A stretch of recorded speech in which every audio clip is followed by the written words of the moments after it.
ببینید در نمازی که شما فعلا میخوانیم که وتر ماست و چه سنن رواتب ماست به همین شکل است که ما میخوانیم، ولی صرف افغان ها یک مشکل دارن که زود زود میخوانن. صحیح شد؟ این صحیح نیست. نماز را باید با تأنی و با تفکر و با زیبایی باید خوانده شود.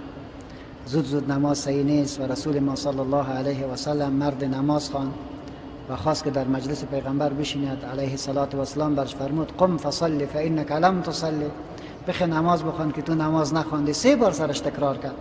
بعد برش گفت یا رسول الله چی رقم نماز بخوانم؟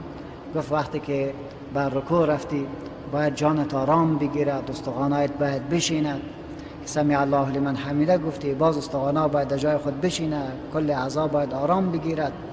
بنان تمانیت در نماز و مو استقرار هر شی در جای خود این لازم است.